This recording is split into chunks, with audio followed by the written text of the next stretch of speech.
संजय राऊतच्या टीकेकडे करता दुर्लक्ष केले पाहिजे। या माणसाला स्वाभिमान नावाची कोणती वस्तू यांच्याकडे राहिलेली नाही। मुख्यमंत्र्याला तो भाजपची रखेल म्हणतो। आम्ही उठाव केला होता ना, तर त्यावर त्याला त्याच्या नाकावर टिचून जे मी बोलणार होतो त्यांच्या नाकावर टिचून आम्ही केलेला स्वाभिमानाने केलेला तो उठाव होता।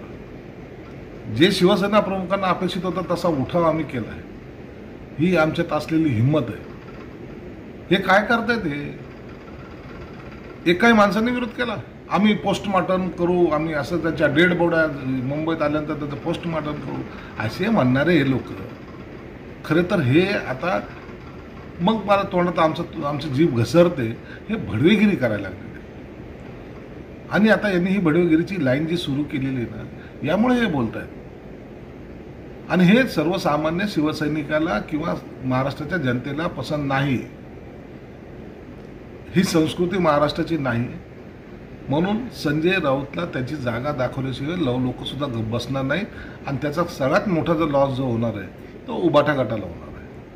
आता संजय राऊत बोलताना असं म्हणालेत की खोटं बोलण्याची जर स्पर्धा ऑलिम्पिकमध्ये असती तर पंतप्रधानांना गोल्ड मेडल मिळालं असतं। यांचे सगळं बाईट काढून पहा ना। हे दर वेळेला स्टेटमेंट बदलणारी जी अवलाद जी आहे ना, यांच्या सगळ्यांच्या बाईट्स काढून पहा।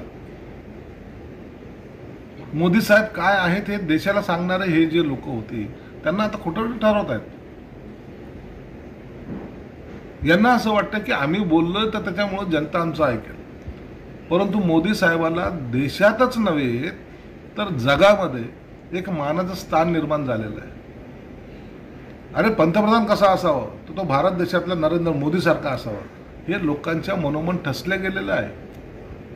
म्हणून एक ताटमानानं जेव्हा माझा पंतप्रधान परदेशात जरी जात असेल किंवा देशात फिरत असेल, लोक त्यांच्याकडे हे आमचे खरे पंतप्रधानांचे चेहरा म्हणून पाहतात। सरदार वल्लभभाई पटेलांनंतर इतका स्ट्रॉंग नेता मला वाटतं भारतामध्ये पहिल्यांदा या देशाला पाहायला मिळाला। शरद पवार यांनी काल बोलताना एके ठिकाणी असं म्हणाले, अजित पवारांच्या वाक्याला ते उत्तर देत होते। ते म्हणाले की मूळ पवारांना मतदान करा, बाहेरून आलेल्यांना नको। म्हणजे सुनेत्रा पवार या बाहेरून आलेल्या आहेत असं त्यांना। कसं बोलू शकताय? पुरोगामी ना तुम्ही, तुमची आई पण कधी बाहेरूनच आली होती ना, तिच्याच पोटी तुम्ही जन्म घेतलाय ना। मग माता जिला आपण आदराचं स्थान देतो, वडिलांपेक्षा आईला जे महत्वाचं स्थान देतो, तिची किंमत काय आहे मग तुमच्या नजरेत?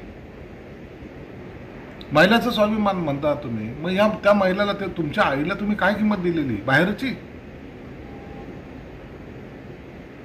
आई ही सर्वश्रेष्ठ असते हे सर्व मान्य आहे।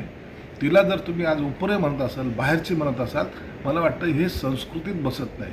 म्हणून ह्या महिला वर्गाचा केलेला फार मोठा अपमान आहे। मी जिच्या पोटी जन्म घेतला, माझी आई ही बाहेरून चाललेली आहे ना, म्हणजे ती माझ्या कुटुंबाची सदस्य नाही का ती होणारच नाही, कधी तिला मी त्या दृष्टिकोनातून पाहणारच नाही। मला वाटतं शरद पवारच्या कारकिर्दीमध्ये पुन्हा राजकारणाच्या हयातीमध्ये सर्वात मोठी केलेली ही चूक आहे। आईचं स्थान, बायकोचं स्थान त्यांना आजही त्याने दरवाजाच्या बाहेर ठेवलं आहे। याचं मला वाटतं महिला वर्ग निश्चित करेल आणि याच्यावर त्यांचे जे का राग आहे, संताप आहे ते व्यक्त सुद्धा